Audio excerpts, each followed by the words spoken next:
ರಾಷ್ಟ್ರೋತ್ಥಾನ ಪರಿಷತ್ತು 1965ರಲ್ಲಿ ಭಾರತೀಯ ಸಂಸ್ಕೃತಿಯ ಪುನರುತ್ಥಾನ ಜ್ಞಾನ ಪರಂಪರೆಯನ್ನು ಇವತ್ತಿನ ಪೀಳಿಗೆಗೆ ನೈಜವಾಗಿ ಮತ್ತು ಸರಿಯಾದ ರೀತಿಯಲ್ಲಿ ತಿಳಿಸ್ಬೇಕು ಅಂಥೇಳಿ ಸಾಹಿತ್ಯದ ಮುಖಾಂತರದ ನಾವು ಅದನ್ನು ಜನರಿಗೆ ತಲುಪಿಸಬೇಕು ಅಂತ ಪ್ರಾರಂಭ ಆಯಿತು. ಮುಂದೆ ಕಾರ್ಯ ವಿಸ್ತಾರ ಮಾಡಿದಾಗ ನಾವು ಸಾಹಿತ್ಯ ಒಂದೇ ಇಟ್ಕೊಳ್ಳಿಕ್ಕಾಗಲ್ಲ, ಬೇರೆ ಬೇರೆ ಚಟುವಟಿಕೆಗಳನ್ನು ಮಾಡಬೇಕು, ನಾವು ನಮ್ಮದೇ ಆದಂಥ ಮುದ್ರಣಾಲಯವನ್ನು ಹೊಂದಬೇಕು. ಈ ಎಲ್ಲ ಚಿಂತನೆಗಳ ಟರಾವು ಅದರಲ್ಲಿದೆ.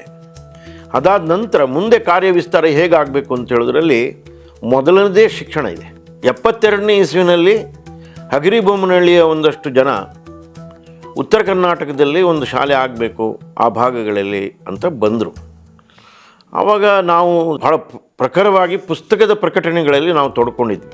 ಭಾರತಿ ಪುಸ್ತಕದ ಸಂಪದ ಆಗ್ತಾನೆ ಪ್ರಾರಂಭ ಆಗಿತ್ತು. ಇದೆಲ್ಲ ಇದ್ದಿದ್ದರಿಂದ ನಾವು ಈ ಶಾಲಾ ಉಸಾಬರಿಗೆ ಬೇಡ ಅಂತ ನಿರ್ಣಯ ಆಯಿತು. ಆದರೂ ಅವರು ಅಲ್ಲಿ ಇಲ್ಲ, ನೀವು ಒಂದು ಸಲ ಹಗರಿಬೊಮ್ಮನಹಳ್ಳಿಗೆ ಬನ್ನಿ ಅಂತೇಳಿ ನಮ್ಮಲ್ಲಿ ಇಂದಿಂದ ಆಗಿನ ಪ್ರಧಾನ ಕಾರ್ಯದರ್ಶಿಗಳಾದ ನಮ್ಮ ದುರಾವ್ ಜಯದೇವರು ಅಲ್ಲಿಗೆ ಹೋದರು. ಅಲ್ಲಿ ಹೋಗಿ ಅವರ ಪರಿಸ್ಥಿತಿ ಇನ್ನೊಂದು ಮತ್ತೊಂದೆಲ್ಲ ಚರ್ಚೆ ಮಾಡಿದ ಮೇಲೆ ಅಲ್ಲಿ ನೀವು ಮಾಡಿ, ನಾವು ಇದಕ್ಕೆ ಇನ್ವಾಲ್ವ್ ಆಗಲ್ಲ, ಇಲ್ಲ ನೀವು ರಾಷ್ಟ್ರೋತ್ಥಾನದ ಹೆಸರು ಕೊಡಬೇಕು ಅಂತ ಅವ್ರು ಕೇಳಿದ್ರು. ಇವರು ರಾಷ್ಟ್ರೋತ್ಥಾನ ಹೆಸರು ಕೊಡಲಿಕ್ಕೆ ಒಪ್ಕೊಂಡ್ರು. ಸೇವಾಭಾರತಿ ಅಂತ ಟ್ರಸ್ಟನ್ನಲ್ಲಿ ಮಾಡಿ ಶಾಲೆಯನ್ನು ಶುರು ಮಾಡಿದರು. ಇದು ಒಂದೇ ಶಾಲೆ ಇದ್ದಿದ್ದು. 85ನೇ ಇಸ್ವಿ ಹೊತ್ತಿಗೆ ಅವ್ರಿಗೆ ಅನ್ನಿಸ್ತು ಇದು ವಿಶಾಲವಾಗಿ ಬೆಳೀತಾ ಇದೆ, ಹೈಸ್ಕೂಲ್ವರೆಗೆ ಬಂದುಬಿಟ್ಟಿದೆ, ಈಗ ನಾವು ನಡೆಸೋಕ್ಕಾಗಲ್ಲ, ಇದು ನೀವೇ ನಡೆಸಿ ಅಂತ ಇಲ್ಲಿಗೆ ಬಂದರು.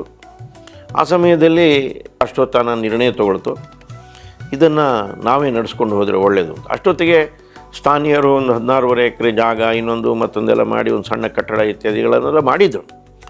ಅದನ್ನು ಹಾಗೆ ಅವರು ದಾನ ರೂಪದಲ್ಲಿ ಗಿಫ್ಟ್ ಡೀಡ್ ಮಾಡಿ ರಾಷ್ಟ್ರೋತ್ಥಾನ ಕೊಟ್ಟರು. ಅದಾದಮೇಲೇನೂ ಶಾಲಾ ಚಟುವಟಿಕೆ ಮಾಡಬೇಕು ಅಂತ ಉದ್ದೇಶ ಏನಿರಲಿಲ್ಲ.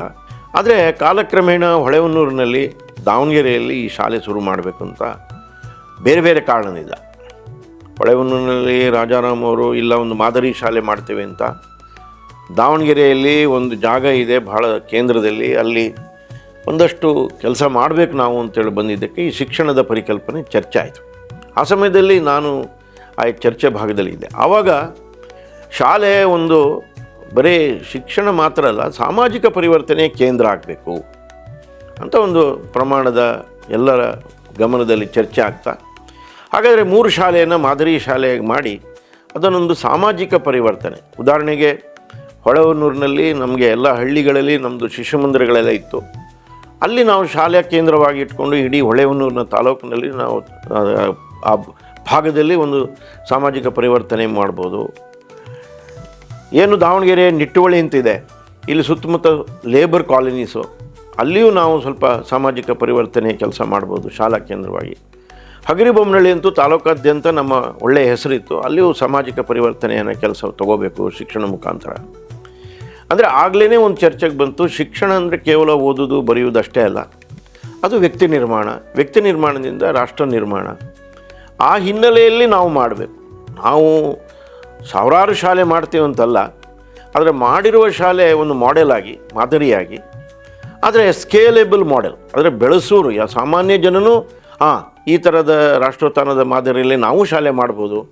ಒಳ್ಳೆಯ ಶಿಕ್ಷಣ ಜೊತೆಗೆ ಒಳ್ಳೆಯ ಸಂಸ್ಕಾರ, ವ್ಯಕ್ತಿತ್ವ, ವ್ಯಕ್ತಿ ನಿರ್ಮಾಣದ ಮುಖಾಂತರ ನಾವು ರಾಷ್ಟ್ರ ನಿರ್ಮಾಣ ಮಾಡಬೇಕು ಅಂತ 3 ಶಾಲೆಯೊಂದಿಗೆ ಸುಮಾರು 2000 ಇಸ್ವಿವರೆಗೂ ಇದೇ ಥರ 3 ಶಾಲೆಯಿಂದ ಇಟ್ಕೊಂಡು ನಾವು ಮುಂದಕ್ಕೆ ಬಂದ್ವಿ.